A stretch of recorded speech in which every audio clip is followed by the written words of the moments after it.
ऐसी दुनिया है जहाँ पैसों की कोई वैल्यू नहीं, यहाँ टाइम ही सब कुछ है। यहाँ अगर आपको कोई चीज खरीदनी है तो आपको उस चीज के बदले अपनी जिंदगी का कुछ टाइम देना पड़ेगा, तब जाकर आप उस चीज को खरीद पाएंगे। लेकिन इस दुनिया में एक अच्छी जिंदगी गुजारने के लिए आपके पास टाइम का होना भी जरूरी है, क्योंकि यहाँ जब किसी इंसान की एज 25 साल तक पहुंच जाती है तो उस इंसान के हाथ पर 1 साल का टाइम स्टार्ट हो जाता है। जिस पल काउंटडाउन 0 हुआ उसी पल वह इंसान खत्म। अमीरों के पास इतना टाइम था कि वह 1000 साल की जिंदगी भी जी सकते थे। अमीरों ने खुद के लिए एक अलग दुनिया बना ली थी जहाँ वो लोग एक सुकून भरी जिंदगी गुजार रहे थे, लेकिन वहीं दूसरी तरफ गेटो सिटी में रहने वाले गरीब लोग दिन रात मेहनत करके खुद के लिए टाइम कमाते थे, नहीं तो उनकी जिंदगी खत्म हो जाएगी। इन्हीं गरीबों की बस्ती में विल नाम का एक लड़का रहता था जिसकी घड़ी में सिर्फ 23 घंटे ही बचे थे। विल अपनी मॉम के साथ रहता था। अब क्योंकि 25 साल के बाद उम्र रुक जाती है, इसीलिए उसकी माँ 50 साल की होकर भी बहुत जवान दिख रही थी। आज विल की माँ का 50वां जन्मदिन था। विल अपनी मॉम का बर्थडे सेलिब्रेट करने के लिए पिछली रात ओवर टाइम करके एक शैंपेन की बोतल लाया था। यह देखकर विल की मॉम बहुत खुश हो जाती है और वो विल से कहती है कि मैं अपने पोतों को देखना चाहती हूँ, तुम किसी लड़की को डेट क्यों नहीं करते? जिस पर विल जवाब देता है कि इन सब चीजों के लिए टाइम किसके पास है। विल की मॉम ने उससे कहा कि इलेक्ट्रिसिटी बिल और बैंक से लिया हुआ लोन कल की डेट तक मुझे क्लियर करना होगा, नहीं तो हमें फाइन पड़ सकता है। इसलिए अब मैं जा रही हूँ और कल रात तक सभी बिल्स और बैंक के लोन्स जमा करवाकर वापस आऊंगी। उसने कहा कि मेरे पास सिर्फ 3 दिन का टाइम है। इलेक्ट्रिसिटी बिल और बैंक का लोन चुकाने में मेरे पास लगभग सारा टाइम खर्च हो जाएगा, इसलिए कल शाम को तुम जरूर बस स्टॉप पर मेरा इंतजार करना, ताकि मेरा सारा टाइम खत्म होने से पहले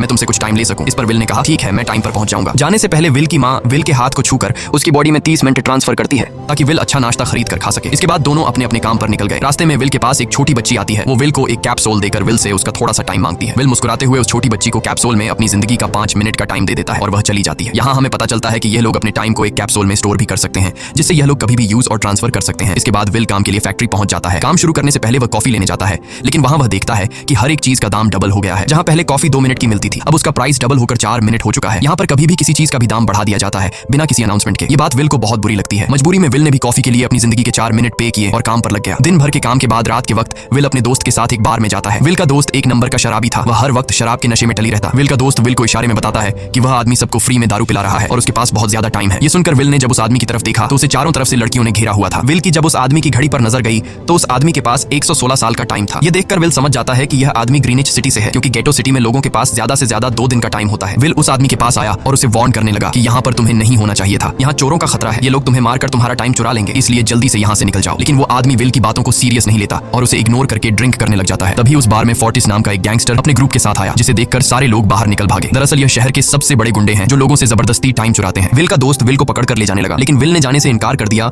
और वहां एक कोने में छिपकर सब कुछ देखने लगा। फोर्टिस उस अमीर आदमी से उसका सारा टाइम लूटने आया था। फोर्टिस उस अमीर आदमी को चैलेंज करता है कि चलो पंजा लड़ाते हैं और जो हारेगा वह अपना सारा टाइम जीतने वाले को दे देगा। ये टाइम फाइट आर्म रेसलिंग की तरह थी, जिसमें 2 लोगों को एक दूसरे की कलाई पकड़नी होती थी। जिस भी इंसान की कलाई नीचे होती थी उसका टाइम घटने लगता था और वो टाइम उस आदमी के हाथ में ट्रांसफर होने लगता था जिसकी कलाई ऊपर होती थी। इस तरह जीतने वाला इंसान सारा टाइम उस दूसरे आदमी से अपनी बॉडी में स्टोर करके उसे मार देता। फोर्टिस उस आदमी से कहता है क्या तुम इसके लिए तैयार हो? इस पर उस अमीर आदमी ने कहा कि मैंने बहुत ज्यादा ड्रिंक की हुई है, इसलिए मुझे कुछ टाइम चाहिए, उसके बाद मैं तुम्हारे चैलेंज के लिए तैयार हूँ। फोर्टिस कहता है कि ठीक है, ये तुम्हारी आखिरी ख्वाहिश है, जाओ मैं तुम्हें तैयार होने के लिए कुछ मिनट देता हूँ। फोर्टिस उसके साथ अपना एक आदमी भी भेज देता है ताकि यह भाग न सके। वो अमीर आदमी बाथरूम में आकर बहुत ज्यादा उल्टियां करने लग जाता है क्योंकि उसे काफी चढ़ गई थी, इसलिए अगर वो इस हालत में फोर्टिस से पंजा लड़ता तो इस अमीर आदमी का हारना कंफर्म था। तभी विल वहां पर आ जाता है। वो फोर्टिस के आदमी को मारकर उस अमीर आदमी को अपने साथ उस जगह से बाहर निकाल लेता है और उसे फोर्टिस से बचाकर एक सेफ जगह पे ले आया। विल ने उस अमीर आदमी से कहा कि मैंने तुमसे कहा भी कि तुम्हारी जान को खतरा है, तुम जानबूझकर अपना टाइम क्यों बर्बाद कर रहे हो? वो आदमी विल को अपना नाम हेनरी बताता है और वो विल से पूछता है कि तुम्हारी उम्र कितनी है? विल ने बताया 28 साल। हेनरी ने कहा मेरी उम्र 105 साल है और अब मैं जिंदगी से थक चुका हूँ। मैंने अपनी लाइफ में हर एक चीज का मजा लिया है और अब मुझे इस जिंदगी की जरूरत नहीं है, मैं जीना नहीं चाहता। ये सुनकर विल ने हैरानी से पूछा आखिर तुम कहना क्या चाहते हो? इस पर हेनरी ने कहा लगता है तुम अब तक हकीकत से अनजान हो। क्या तुमने कभी सोचा है कि इस दुनिया में अलग अलग टाइम जोन्स क्यों बनाए गए हैं?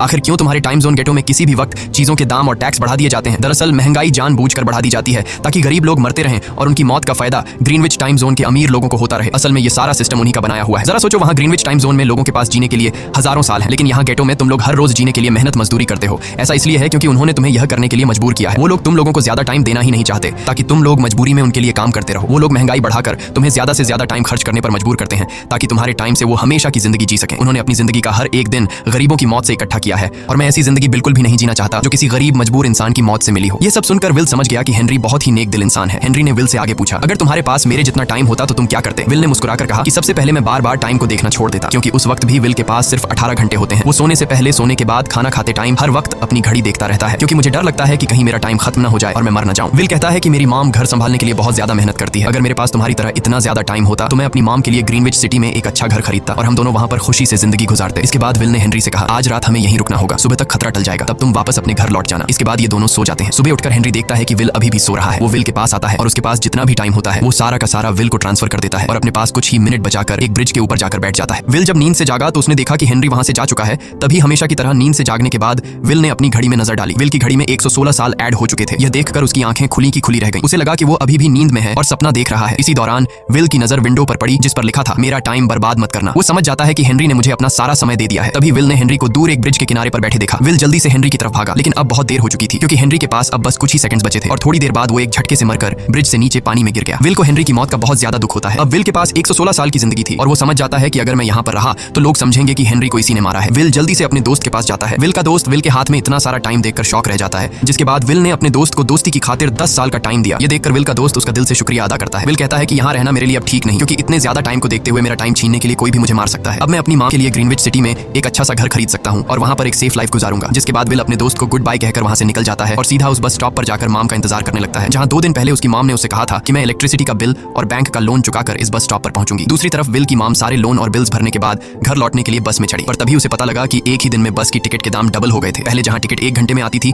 वहीं अब प्राइस 2 घंटे हो गया था। ये देखकर विल की माम बहुत ज्यादा परेशान हो जाती है क्योंकि विल की माम के पास सिर्फ 1.5 घंटा बचा था। विल की माम बस ड्राइवर से रिक्वेस्ट करती है कि अगले स्टॉप पर मेरा बेटा उसे बाकी का टाइम दे देगा, लेकिन बस ड्राइवर ने साफ इनकार कर दिया और कहा कि अगर टाइम नहीं है तो फिर पैदल चली जाओ। लेकिन विल की माम को पता था कि अगला बस स्टॉप बहुत दूर है, अगर वह पैदल भी जाती है तो उसे पहुंचने में 2 घंटे लगेंगे। उस वक्त बस में ढेर सारे पैसेंजर सवार थे। विल की माम ने उनसे भी रिक्वेस्ट की पर किसी ने भी उनकी मदद नहीं की। इतने में ही बस वहां से निकल गई। विल की माम रेचल के पास ज्यादा टाइम नहीं बचा था, इसलिए वह दौड़ती हुई पैदल घर की तरफ भागने लगी। दूसरी तरफ विल अपनी माम के लिए फूलों का गुलदस्ता लिए बस स्टॉप पर उनका इंतजार कर रहा था, क्योंकि आज उसे अपनी माम का बर्थडे सेलिब्रेट करना था। बस जब उस स्टॉप पर पहुंची तो कई सारे पैसेंजर्स उतर आए, पर उनमें से विल की माम नहीं थी। विल यह देखकर परेशान हो जाता है और उसे समझ आ गया कि जरूर उसकी माम मुसीबत में है। वह उसी वक्त अपनी माम की तलाश में भागा। उधर रेचल के पास अब कुछ ही मिनट बचे थे। वह रास्ते में आने वाली गाड़ियों और लोगों के घरों का दरवाजा पीट पीट कर उनसे थोड़ा समय उधार मांग रही थी, लेकिन कोई भी उसकी मदद करने को तैयार नहीं था। इधर विल जब कुछ दूर गया तो उसे उसकी माम दौड़ती हुई नजर आ गई। अपनी माम को भागते हुए देख विल समझ गया कि उनके पास ज्यादा टाइम नहीं है। वह अपना हाथ आगे करके तेजी से उनकी तरफ दौड़ने लगा। उधर रेचल के पास अब सिर्फ 10 सेकंड ही रह गए थे। वह भी पूरी तेजी से विल की ओर भाग रही थी, लेकिन जैसे ही रेचल अपने बेटे विल के पास पहुंची उसका टाइम खत्म हो जाता है और वह मर जाती है। यह देखकर विल को बहुत दुख होता है क्योंकि उसने अपनी माम के लिए क्या कुछ नहीं सोचा था। वह चीख चीख कर रोने लगा। अगली सुबह तक हेनरी की डेड बॉडी टाइम कीपर्स को मिल चुकी थी। ये टाइम कीपर्स वहां पर इन्वेस्टिगेशन करते हैं। आज की दुनिया में टाइम कीपर्स होते थे जो पुलिस की तरह थे। इन टाइम कीपर्स का काम भी क्राइम को रोकना होता है। टाइम कीपर्स के ऑफिसर रेमंड ने उस जगह में अच्छी तरह से जांच की, लेकिन उसे कोई भी क्लू नहीं मिला। तभी रेमंड की नजर उस ब्रिज के पास लगे सीसीटीवी कैमरा की तरफ गई। वह सीसीटीवी फुटेज चेक करने सीसीटीवी रूम के लिए निकल पड़ा। दूसरी तरफ विल समझ चुका था कि उसकी मॉम की मौत के लिए ग्रीनिच में रहने वाले अमीर लोग ही जिम्मेदार हैं, जिन्होंने गेटो शहर के लोगों को एक एक सेकंड का मोहताज बना दिया है। अब विल उनसे बदला लेने ग्रीनिच की तरफ निकल पड़ा और यहाँ से होती है असल कहानी शुरू। ग्रीनविच सिटी में एंटर होने के लिए विल को 1 साल का टाइम खर्च करना पड़ा और ग्रीनिच सिटी जा पहुंचा। वहां जब विल ने अमीर लोगों का लाइफस्टाइल देखा तो उसकी आंखें खुली की खुली रह गईं। वहां लोगों के पास इतना टाइम था कि वो लोग मरने का नाम तक भूल गए थे। यहाँ पर अमीर लोग के बॉडीगार्ड के पास भी 100 साल से भी ज्यादा का टाइम था। ये देखकर विल गुस्से से लाल हो जाता है क्योंकि विल जिस शहर से आया था वहां पर लोगों के पास सिर्फ 24 घंटे की जिंदगी थी। विल वहां एक महंगे होटल में रुकता है। खाना खाते दौरान एक बहुत ही खूबसूरत लड़की विल को देखती है, जैसे उसे विल पसंद आ गया हो। दूसरी तरफ टाइम कीपर रेमंड हेनरी की मौत के वक्त का सीसीटीवी फुटेज चेक कर रहा था। तभी उसे फुटेज में विल दिखाई देता है। हालांकि कैमरा ने हेनरी को ब्रिज से गिरते हुए रिकॉर्ड नहीं किया था, लेकिन उस फुटेज में विल ब्रिज के पास खड़ा नजर आ रहा था, जिससे रेमंड को विल पर शक होने लगा। इसलिए रेमंड ने अपनी टीम को विल के बारे में जानकारी इकट्ठा करने को कहा। रिसर्च के दौरान टाइम कीपर्स को यह बात पता चल जाती है कि विल नाम का एक आदमी बहुत सारा टाइम खर्च करके ग्रीनविच सिटी में एंटर हो गया है, जिससे रेमंड को यह बात कंफर्म हो जाती है कि विल ने ही हेनरी को मारा है। रेमंड उसी वक्त अपनी टीम के साथ ग्रीनविच शहर की ओर रवाना हो गया। दूसरी ओर ग्रीनविच शहर में विल एक कैसीनो में आया, जहां कुछ अमीर लोग पोकर खेल रहे थे। विल भी उनके साथ बैठ जाता है। एक नए आदमी को देखकर ये लोग उस पर हंसने लगते हैं, लेकिन विल गैम्बलिंग में माहिर था। आज उसके लिए अमीरों से पैसे निकालने का सबसे अच्छा मौका था। विल ने फिलिप नाम के एक रईस आदमी के साथ पोकर की बाजी खेली। फिलिप यहाँ का सबसे रईस इंसान है। उसके पास खुद का एक टाइम बैंक है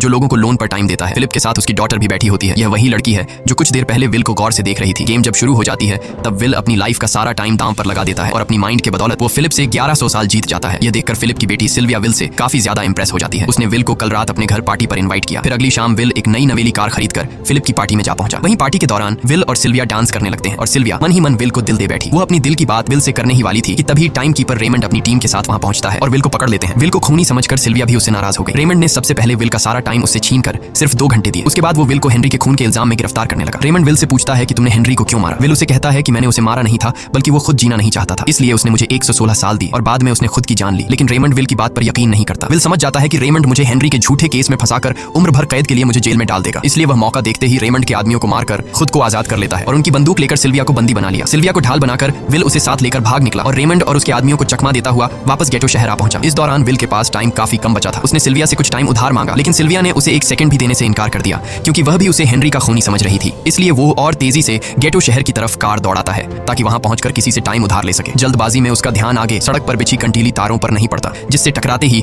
विल की कार ब्रिज से नीचे गिर जाती है। इस एक्सीडेंट में विल और सिल्विया बेहोश हो गए। असल में रास्ते में वह कांटे फोर्टिस और उसकी गैंग ने बिछाए थे। फोर्टिस ने देखा कि सिल्विया के पास 10 साल का टाइम था। वो सिल्विया का सारा टाइम चुरा कर वहां से निकल जाते हैं। इतने में ही विल और सिल्विया को होश आया। सिल्विया ने जब अपने हाथ की तरफ देखा तो वो परेशान हुई, क्योंकि उसके पास सिर्फ 30 मिनट ही बचे थे और विल के पास भी कुछ मिनट ही बचे थे। पर फिर भी उसने सिल्विया को अपने कुछ मिनट दिए, जिससे इन दोनों का टाइम बराबर हो गया। इसके बाद विल सिल्विया को लेकर जल्दी से अपने दोस्त के घर जाता है, जिसे उसने 10 साल दिए थे। जब उसके दोस्त की वाइफ ने दरवाजा खोला और उसने विल को देखा तो उसने विल से नाराजगी जताते हुए कहा, तुम्हारे दिए हुए 10 साल ने मेरे हस्बैंड की जान ले ली। उसने सारा टाइम शराब में उड़ा दिया, जिससे उसकी मौत हुई। ये सुनकर विल मायूस हो गया, लेकिन अब इन दोनों के पास भी ज्यादा टाइम नहीं था। अगर यह दोनों जल्दी से कुछ नहीं करते तो इनकी भी मौत पक्की थी। तभी विल ने सिल्विया के कानों में ईयरिंग देखी जो हीरे की थी। उसे बेचकर विल और सिल्विया को 2 दिन का टाइम मिल गया। इसके बाद विल सिल्विया को लेकर फोन बूथ पर आया। उसने सिल्विया के पिता फिलिप को कॉल किया और बताया कि उसकी बेटी अब तक सही सलामत है। उस वक्त रेमंड भी फिलिप के पास ही मौजूद था और विल को भी पता था कि रेमंड भी वहां मौजूद है। विल ने सिल्विया को छोड़ने के बदले 10,000 साल का टाइम मांगा और वो 10,000 साल टाइम बैंक के जरिए गरीब लोगों में बांटने को कहा और कल सुबह तक का टाइम दिया। हालांकि फिलिप के लिए यह रकम कुछ भी नहीं थी, पर फिलिप किसी भी कीमत पर गरीबों को टाइम नहीं देना चाहता था। इधर विल सिल्विया को अपने घर ले आया, जहां पर दोनों सुबह होने का इंतजार कर रहे थे। इसी दौरान सिल्विया ने विल से पूछा कि उसकी फैमिली कहां है। इस पर विल ने बताया कि पिछली रात ही टाइम न होने की वजह से मेरी मां की डेथ हुई। ये सुनकर सिल्विया को बहुत बुरा लगता है और उसे एहसास होता है कि यहाँ गरीब लोग हर पल मौत के डर में जीते हैं। उन्हें एक दिन का टाइम कमाने में कितनी मेहनत करनी पड़ती है। अगली सुबह बैंक खुलते ही विल और सिल्विया खिड़की से बैंक पर नजर रखने लगे, लेकिन बैंक ने गरीबों में टाइम नहीं बांटा। सिल्विया यह देखकर बहुत मायूस हो गई कि टाइम के आगे उसके पिता के लिए अपनी बेटी की भी कोई कीमत नहीं थी। अब सिल्विया को समझ आ गया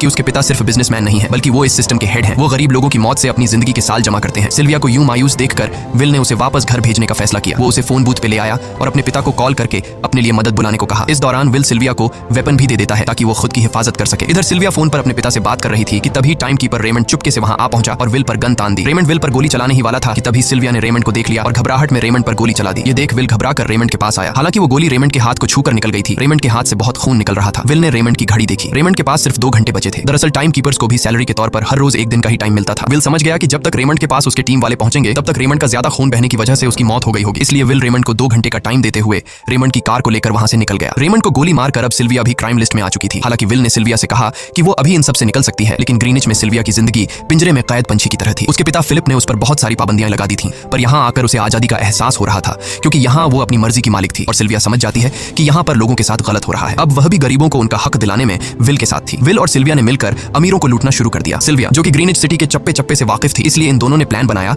कि वो ग्रीनिच सिटी में बैंक से टाइम कैप्सूल चुराएंगे और उनको गरीबों में बांट देंगे। सिल्विया ने सबसे पहले अपने पिता फिलिप के कई सारे बैंक्स में डाका डाला, क्योंकि फिलिप ने गरीबों की मौत से वह सारा टाइम इकट्ठा किया था। इन दोनों ने तिजोरी से सभी टाइम कैप्सूल एक बैग में पैक करके वहां से निकल गए और उन्हें गरीबों में बांटने लगे। इतनी बड़ी चोरी करने के बाद अब सरकार भी इन दोनों से तंग आ चुका था। इसीलिए सरकार ने इन दोनों के सर पर 10 साल का टाइम इनाम रख दिया। ये खबर सुनते ही गैंगस्टर फोर्टिस अब इन दोनों को कुत्ते की तरह ढूंढने लगा। लेकिन विल और सिल्विया हर रोज अपना ठिकाना बदलते रहते थे, जिससे वो किसी के हाथ नहीं आते थे। ये दोनों एक होटल में छुपे हुए थे। इनके पास टाइम की कमी तो थी नहीं, इसलिए उन्होंने पूरे होटल को ही बुक कर लिया था। फोर्टिस इन दोनों की तलाश में उस होटल के बाहर आ पहुंचा। वहां उसने कुछ लोगों को पकड़कर उनसे विल और सिल्विया के बारे में पूछने लगा, लेकिन उन लोगों पर विल और सिल्विया के बहुत एहसानात थे, इसलिए ये लोग मरने के लिए तो तैयार थे, पर विल और सिल्विया का ठिकाना बताने के लिए तैयार नहीं थे। लेकिन जब फोर्टिस ने उन लोगों पर बहुत ज्यादा जोर जबरदस्ती की तो उनमें से एक बंदा मौत के डर से फोर्टिस को उस होटल के बारे में बता देता है जहां विल और सिल्विया छुपे हुए थे। जिसके बाद फोर्टिस फौरन अपनी गैंग के साथ वहां पर पहुंच जाता है और इन दोनों को पकड़ लेता है। अब विल और सिल्विया का उनसे बच पाना नामुमकिन था। फोर्टिस ने विल को एक टेबल पर बैठा दिया और उसे टाइम फाइट के लिए चैलेंज किया। विल समझ गया कि अगर मैंने चैलेंज से इनकार किया तो फोर्टिस के गैंग वाले लोग मुझे मार देंगे, इसलिए क्यों ना आज इसके साथ पंजा आजमाया जाए। फोर्टिस और विल ने एक दूसरे की कलाई पकड़ ली और मौत का खेल शुरू हुआ। फोर्टिस माहिर खिलाड़ी था। उसने शुरुआत में ही विल का हाथ नीचे कर दिया, जिससे विल का टाइम तेजी से फोर्टिस में ट्रांसफर होने लगा। लेकिन विल बिल्कुल जोर ही नहीं लगा रहा था, जैसे कि वो जानबूझकर हार रहा हो। पर जैसे ही विल के पास अपनी लाइफ के 3 से 4 सेकंड बचे, तभी विल ने अपनी पावर दिखाई और एक झटके से फोर्टिस का हाथ नीचे कर दिया। फोर्टिस की आंखें खुली की खुली रह गईं। वो पूरा जोर लगाकर अपना हाथ ऊपर करने की कोशिश कर रहा था, लेकिन विल की ताकत के आगे वो ढीला पड़ चुका था। ये देख फोर्टिस के आदमियों का ध्यान फोर्टिस की घड़ी पर अटक गया। अब उनका बॉस मरने वाला था। इतने में ही मौका पाकर विल ने अपने जूते से गन निकाली और पलक झपकते ही फोर्टिस के सारे आदमियों को शूट कर दिया, क्योंकि अगर वो ऐसा नहीं करता तो वो लोग उसे मार देते। इसी के साथ फोर्टिस का टाइम 0 हो गया और वह भी मारा गया। विल और सिल्विया जल्दी से वहां से भाग निकले। इसी दौरान उन्होंने देखा कि अमीरों ने सारा खेल पलट दिया था। विल और सिल्विया ने गरीबों में जितना भी टाइम बांटा था उसकी वैल्यू अब कुछ भी नहीं रही थी, क्योंकि अमीरों ने महंगाई के दर को कई गुना बढ़ा दिया था। यह देख विल हारा हुआ महसूस करने लगा और उसे लगा कि मैं कभी भी इन गरीबों को उनका हक नहीं दिला सकूंगा। उसने सिल्विया से कहा कि अब सब खत्म हो चुका है। अगर वो लोगों में 1000 साल भी बांट दें तो अमीर लोग महंगाई को और ज्यादा बढ़ा देंगे, जिससे लोगों की हालत कभी नहीं सुधर पाएगी। सिल्विया ने कहा कि कोई तो रास्ता होगा। इस पर विल ने कहा कि हमें लाखों साल चुराकर इन लोगों को देने होंगे, तब जाकर हम लोग महंगाई को कंट्रोल कर सकते हैं। हालांकि यह इतना आसान नहीं था, पर सिल्विया ने इसके लिए एक प्लान सोच रखा था। अगली ही सुबह जब फिलिप अपने बॉडीगार्ड्स के साथ ऑफिस पहुंचा, तभी सिल्विया वहां आई और उसने अपने पिता से कहा कि वो सरेंडर करना चाहती है। तब सारे गार्ड्स ने सिल्विया पर गन तान दी, लेकिन तभी वहां पीछे से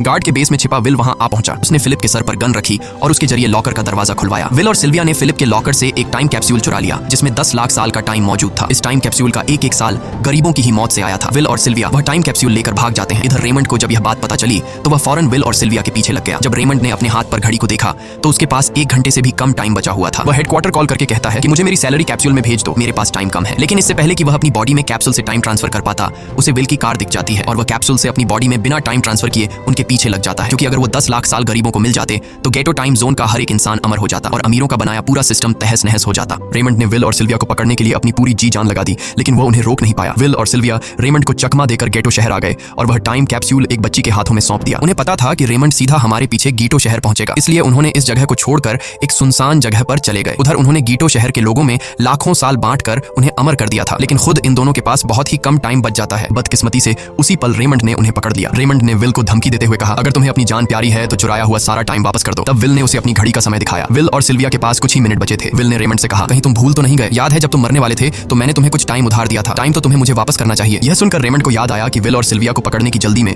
उसने अपने टाइम पर ध्यान ही नहीं दिया। जब उसने अपनी घड़ी पर नजर डाली तो उसके पास सिर्फ 5 सेकंड ही बचे थे, जो देखते ही देखते 0 हो गए और रेमंड मारा गया। विल और सिल्विया रेमंड से तो बच गए थे, पर इन दोनों के पास भी अब सिर्फ एक मिनट ही बचा था। ऊपर से उस सुनसान इलाके में उनकी मदद करने वाला भी अब कोई नहीं था। उन्हें अपनी मौत साफ नजर आ रही थी। इन दोनों ने मायूस होकर एक दूसरे को गले लगाया और तभी विल को रेमंड की कार नजर आई। विल फौरन कार की तरफ भागा और वहां पहुंचकर उसने रेमंड की सैलरी का टाइम अपनी घड़ी में ट्रांसफर कर दिया। इसके बाद वह सिल्विया को भी टाइम देने उसकी ओर भागने लगा। सिल्विया भी तेजी से विल की ओर दौड़ रही थी। सिल्विया के पास कुछ ही सेकंड्स बचे हुए थे। यह बिल्कुल उसी तरह का पल था जिस तरह से विल ने अपनी मॉम को खोया था। विल ने अपनी मॉम को तो खो दिया था, पर सिल्विया को नहीं खोना चाहता था। विल सिल्विया के बिल्कुल करीब ही था, पर तभी सिल्विया विल की बाहों में गिर पड़ी। लकीली विल ने सही वक्त पर सिल्विया का हाथ थाम लिया था, जिससे उसकी जान बच गई। विल और सिल्विया अब डेटन शहर के सारे लोग अमर हो चुके थे। अब उन्हें एक घंटे कमाने के लिए फैक्ट्रीज में काम करने की जरूरत नहीं थी। वह सभी अपने सपनों को पूरा करने ग्रीनिच शहर की ओर निकल पड़े, जिससे अमीरों का बनाया सारा सिस्टम फेल हो गया। वहीं इसी के साथ यह कहानी खत्म हो जाती है। अगर आपको वीडियो अच्छी लगी हो तो हमारे चैनल को सब्सक्राइब और वीडियो को लाइक जरूर कीजिएगा।